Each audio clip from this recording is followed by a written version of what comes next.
Hello, and welcome to the Greenlit Gaming Podcast, Episode 2, with your host, Joda and the Cruz. Hey guys.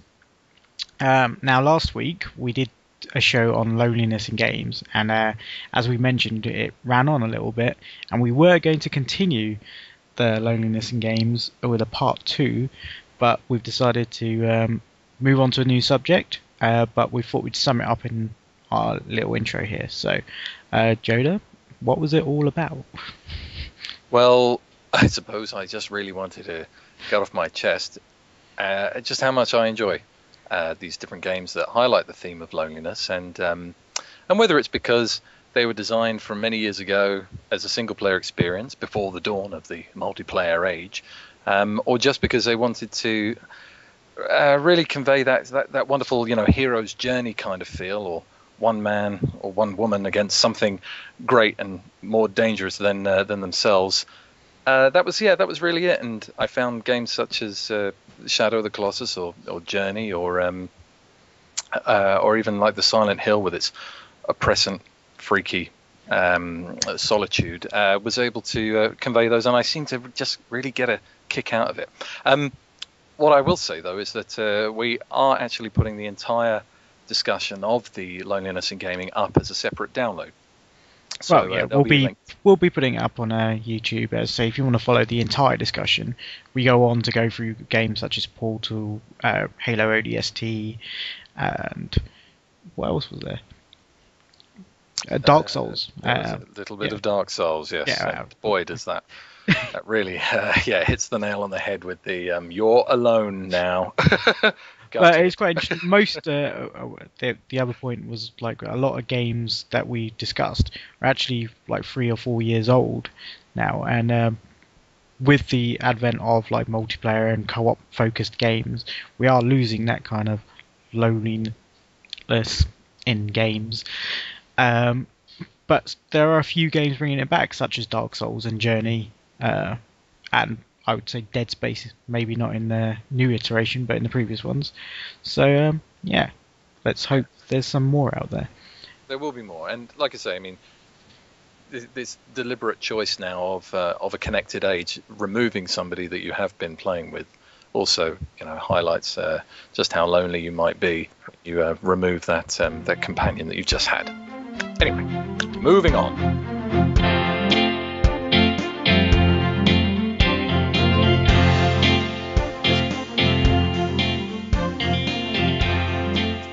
Topic has been chosen by the Cruz, seeing as I basically waffled on for about 40 minutes last time. So, the Cruz, what have you chosen this week?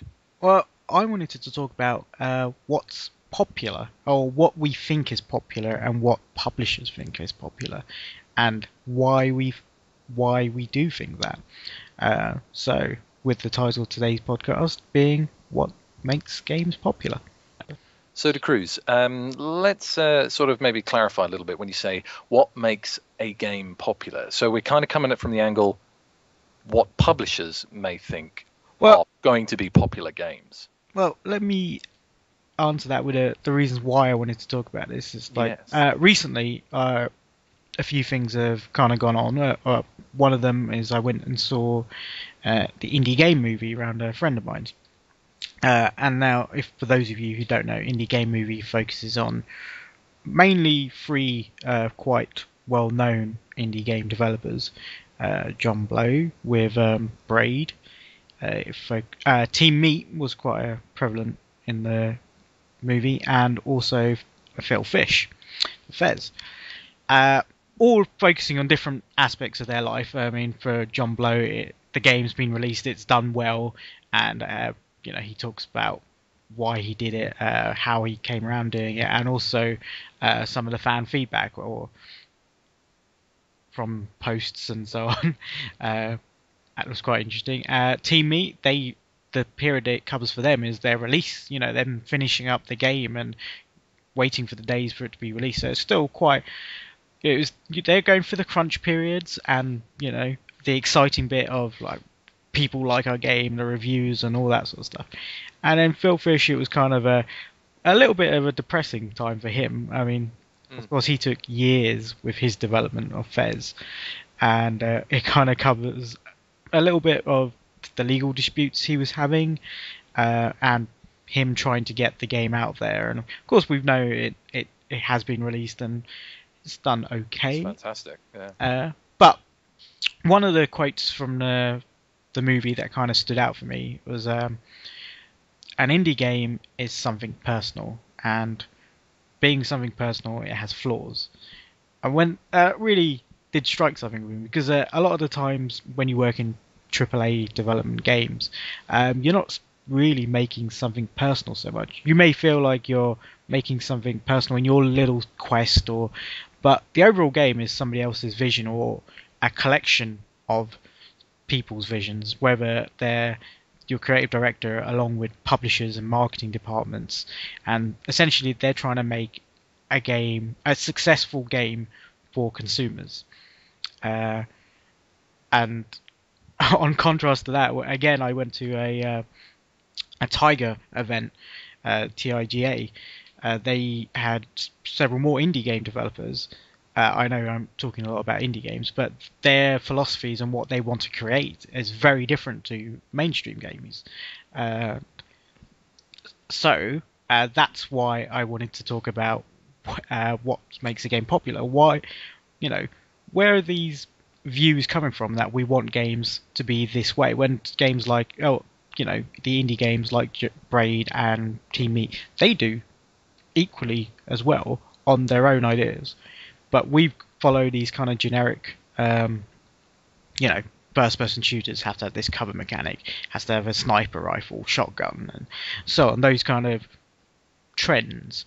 Now, you work on like the marketing side of things, don't you, Jodo? So you're tracking a lot of stats on like what publishers perceive to be popular in terms of like when a certain feature of a game is announced or a marketing campaign has started, the clicks that you get and the views and so on. Can you tell us a little bit about that? Well, yeah, I mean, I suppose what we're saying is that with an indie game being a very personal sort of affair, they're not constrained by the tick boxes for a popular game is one that A, is a first-person shooter, B, has rocket launchers and shotguns, etc., etc. And from that point of view, it's very difficult to, I suppose, market an indie game to a particular audience, because with these AAA titles and large, millions and millions of people, all particularly following, say, the Call of Duty franchise or the Gears of War franchise, these games, if similar games are produced in that cookie cutter fashion, then it's quite easy to market to that audience, because you're essentially marketing the same audience that bought the Call of Duty or the Gears of War, etc. But indie games would have a far more difficult time finding that kind of niche market out there. I mean, that comes in the social marketing side of things, but when it comes to marketing, say the big AAA titles, the Halos and the Call of Duties, the way we would do it is we'd look at the different websites that are popular amongst that kind of core audience, and there would obviously be your enthusiast gaming sites, your as much casual as core sort of gaming, and we would also look at the behavioral targeting as well. Okay, so for those who don't really know much about like behavioral targeting, what is that? I mean, just spell it out for some. So that would be all the lots of companies out there that are able to retarget you with advertising that you see on these wonderful free websites that you access all your gaming goodness from. Those websites are only free because of the advertising there, and every time you visit them, you're basically being tracked with a little cookie, and that little cookie is creating an anonymous basically database of your interests against that. And we are able to... Sorry, just to interrupt you. Is there any way you as a consumer can view your kind of behavioral profile? Yes, there is. Yeah, one of the biggest ones that tracks you is, of course, Google. And you can jump onto the Google homepage, go down to the privacy setting at the bottom of the page, and then pop into, I think if you click on the privacy and then Ad Preferences Manager, you'll be able to see what cookie pool Google thinks you fall into. And all right, let's give that a go. Okay, I'm clicking on it now. Okay, and Ad Preferences. Okay, so I've got my behavioral profile that Google has for me. Do you have yours up? Hold on, let me get mine. Hold on. Right. Yes. Yep, I'm up. Okay, so this is my Google behavioral profile. So my categories: arts and entertainment, movies, Bollywood and South Asian films. I don't really watch many Bollywood films, but I do watch a lot of Korean and Japanese films. Also arts, entertainment, TV and video, online video, computer games, electronics, consumer electronics, game systems, consoles, Xbox. Right. Okay. Well, that's ticking a lot of your boxes, definitely. Yeah. And like shopping accessories, watches, shopping apparel, formal wear, sports, combat, Okay. sports. It even goes into specifics of games. Like I've got games, computer games, fighting games, computer games, shooter games, and you'd be surprised at the level of targeting. Yeah. So what about your profile? Well, it's got down age 18 to 24 and male. Well, the age is going to be slightly off, I suppose. The gender is correct. And, I mean, I'm also 18 to 24 male. I think it's quite generic, but yeah. But then it goes into, it says I like sci-fi and fantasy shows. This is true. I like computer gaming, etc., etc., etc. And it's filled me in this box, which is good. And we can target relevant advertising to people that fit into those pools. So it basically means if somebody in another household using a different computer visits a lot of shopping pages and browses for hair straighteners and things, then they're not going to get targeted with Call of Duty ads, because we'll make sure that only the people that are interested in games go and see them, which is kind of cool in the long run. Well, maybe not cool, but it's kind of makes sense in the long run, because you can't get away from the advertising unless you use an ad blocker, but it's better you get to see the ads that you're interested in rather than the ads that you're not interested in, is the argument for the behavioral targeting. So basically all of this audience is being tracked, and we're then able to market, say, the big games to that particular audience. So if Forza comes out, then we can say, all right, then we're actually looking for sports enthusiasts, people that like the F1 racing, or the or if they're after, say, a particular shooter game, we can, like I remember when Black came out, that was targeted at gun enthusiast websites, even like gun fetish websites at one point. So you can really kind of niche target these sort of games when the budget's behind them to do it. And AAA titles are very easy to do, but the indie games are going to be quite hard because they're very quirky and they're very personal. It does make me wonder, though. This is the sort of marketing side of it, but do the games themselves track much data? Because I know that I've seen that option in Mass Effect and a few other EA titles to enable anonymous sort of usage tracking. Because if we're tracking people's browsing habits across the net, are you tracking people's gaming habits? EA are probably the largest perpetrator. I'll say perpetrator, it's not really a bad thing, but they are tracking all their games and their trends, and to like what game mode you prefer to play, the amount of hours you do, and of course there's some external sites that do that as well, isn't there? There was Raptor also sort of like track that sort of stuff. But EA and probably a lot of developers, even like Blizzard for instance, they know from just recently they confirmed that 2 individuals were the first to complete Diablo 3 on hardcore, beating their Inferno difficulty, and they were they confirmed, because they are tracking, they were the only 2 to do it. And also they came up with stats like that only 5% of their player base has actually entered the Inferno. A lot of these stats do ring true to developers, because it's like they've spent this much. I'm not saying Blizzard will, but they've spent years of development time producing a feature. When only 5% of their player base actually experiences that feature, they do probably go back to the drawing board and think, well, only 5% went there. They can either decide, let's try and make that more appealing and get more of our players to play it, or they'll think, is it really worth developing that? And then they'll just kind of cut it out, and well, it doesn't make it in. Why spend all that development time on something at only 5% experience? Yeah. So if you were pitching to a publisher with a particular type of game in a particular type of genre, would publishers then be, what you were saying is publishers would look at these kind of stats that they have and maybe kind of work out if it's worthwhile investing in this type of game with these types of features? Yeah, I mean, there are several other ways of tracking a success of a style of game or a feature, and things like, I mean, Metacritic is more of a critically, claim to how well a game did, but that doesn't necessarily mean it was successful in terms of game sales. I mean, you can go to games like VG charts to also look up those stats. Quite an interesting thing is also achievements. I mean, Xbox and Sony with their trophies now, they're also tracking what players want to achieve in games, and there's plenty of achievements. Maybe they were too hard to get, but it's also it again brings up a gaming social behavioral profile of the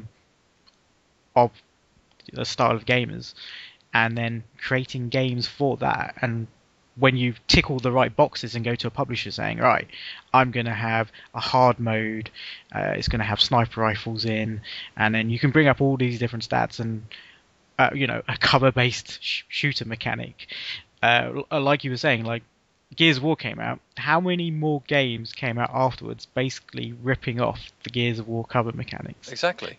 If you went to that publisher with after Gears of War comes out, and you say, well, my game's basically a cover shooter, and we have proven evidence here that cover shooters do really, really well. If you go to VG charts, if you type in Gears of War 1, world globally sold 5.94 million copies.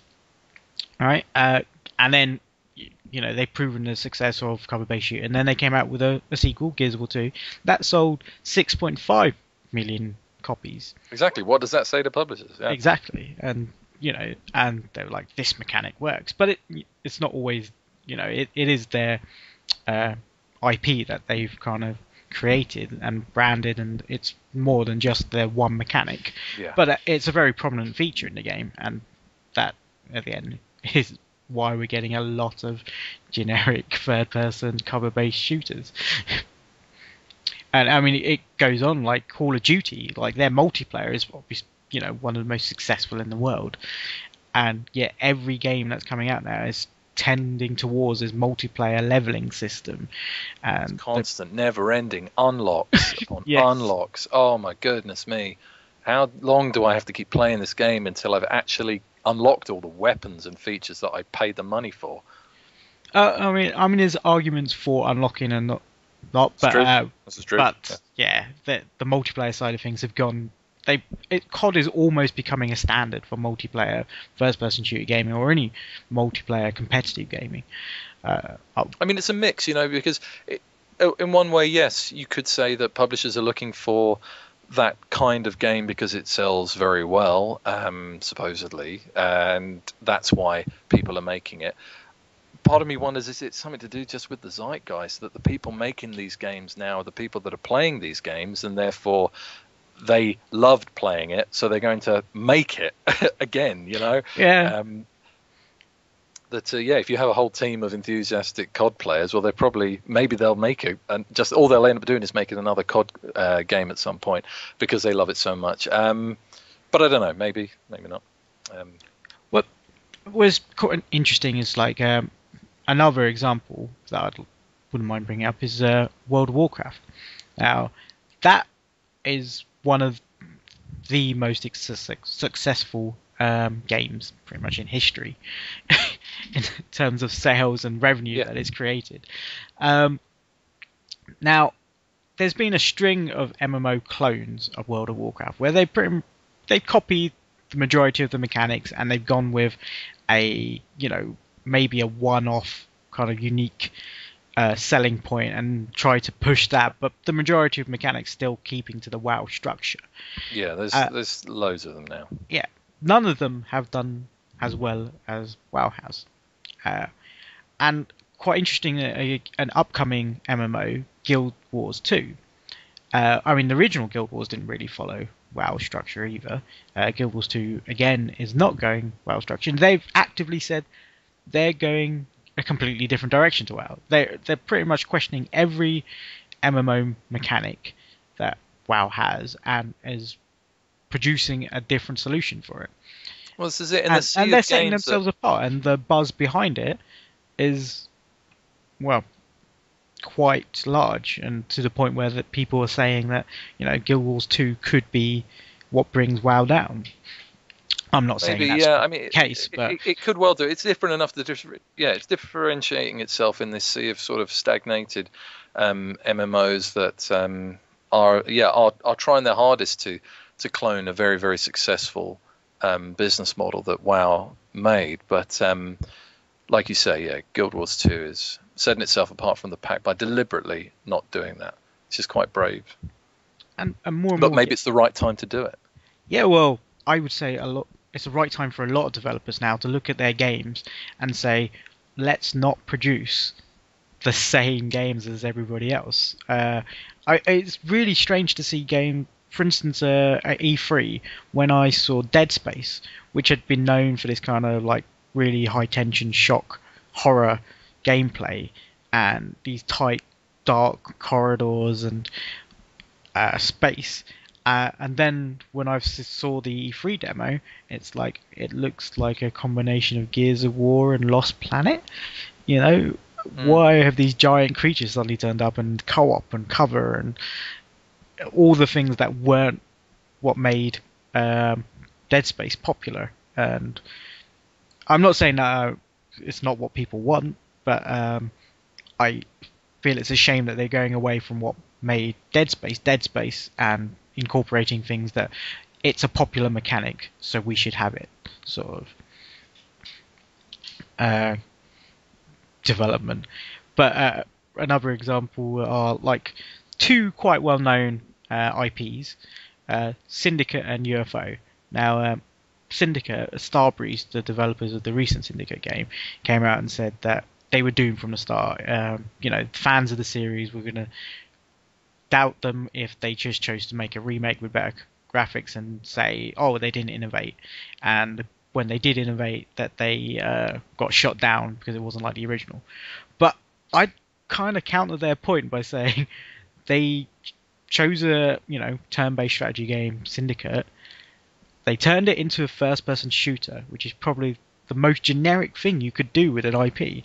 Yeah. Like all the things that made Syndicate interesting and cool, they took away and just put into a first-person shooter and tried to incorporate certain mechanics for it. But it's just like, really, it in all rights, it was probably a reasonable first-person shooter. It might have been an amazing first-person shooter, but they've chosen to go with an IP that wasn't known for that, and they're thinking, well, what's the most popular thing we can do with this IP? First-person shooter. It's a gaming genre that is the safest bet to try and increase the maximum number of sales. Yeah, I mean, Call of Duty, it sold around like Modern Warfare. As I'm just checking VG charts again, actually. Modern Warfare 2 sold 9.94 million copies. So that's a lot of first-person shooter fans out there. So I can understand that's a large market that they want. Even if they get a fraction of that market, it's a successful game. But then another story on that, UFO, Enemy Unknown, or UFO Defense, or what many name XCOM. Yeah, XCOM. So XCOM originally is a turn-based strategy game with base building mechanics and turn-based squad combat. Now, what comes out at 2011's E3 is UFO, the first-person shooter. Now, again, it's like, why would you take that game and turn it into a first-person shooter? and them going, oh well, it's standing by the developers were saying standing by their choices and saying, oh well, it's still XCOM. Everything that makes XCOM is there. Yeah. And it's like, well, okay. And he's saying roll the research, and to begin with, we're like, well, there's no squad base, and they're like, well, who wants to manage their squad? And it's like, well, if you're an XCOM fan, pretty much everybody. Didn't they say now that it actually allows you to pull the camera back and you can kind of do a top-down sort of squad commanding as well, which is something that they had to. It feels like they had to sort of quickly slam in due to the fan. And that's a very reactive thing. So yeah. Obviously they had their feedback from looking at forum posts, their game journalist sites and previews and so on, and they're like, well, people really do want to have squad-based combat in there. Yeah. Let's try and shoehorn that in, which is quite often the case in development. But so what we're saying is that publishers are perhaps looking at not just the feedback, but also the critical statistics and also the sales figures, obviously. All these kind of analytics to perhaps make their decisions when they are choosing to finance a game. Also steer a game's development towards something they can market and kind of guarantee some sales from, which it's not really a precise science for them, really. Yeah, so there might be, you're saying that perhaps interference mid-development as well. This game isn't perhaps ticking these particular boxes, and we really feel that you should put X, Y, Z in. Oh, I mean, I'm pretty sure that is the case in a lot of development studios. Quite strangely, from all this feedback, you wouldn't even know that UFO the first-person shooter existed this year, because you see no marketing buzz about it, no game previews, or it wasn't at E3. And what was there was a turn-based strategy remake of XCOM, which makes me pretty happy, But that's the case where they've kind of seen the lashback from creating this first backlash. Yes, backlash. That's the words I was thinking of, but I couldn't quite put it together. It was funny though, isn't it? Because lately, us consumers seem to be getting the chance to make the choices of the games we wish to finance, especially with Kickstarter, and you get the double fine kind of situation where people are telling them, publishers are telling them, no, you can't make any more point and clicks, nobody want them, and yet it turns out that there's a huge market for them still. Well, there's probably a huge market for Tim Schafer games. Tim Schafer point and click adventures. I'm not sure that everybody could have gone onto Kickstarter, but it's a perfectly valid point. I mean, if you've got Tim Schafer coming to you as a publisher and he says, I want to make a point and click adventure, and you're one of those people who turns around to him and says, no, nobody wants that anymore. I am so glad that he went on to Kickstarter and said, well, guys, do you want this? And everyone pays him millions. He got like 4 times what he wanted to create his point and click adventure. But that's brilliant. And that's going against what publishers' statistics, they're looking at just dry facts that are catering only to the majority, really. Yeah.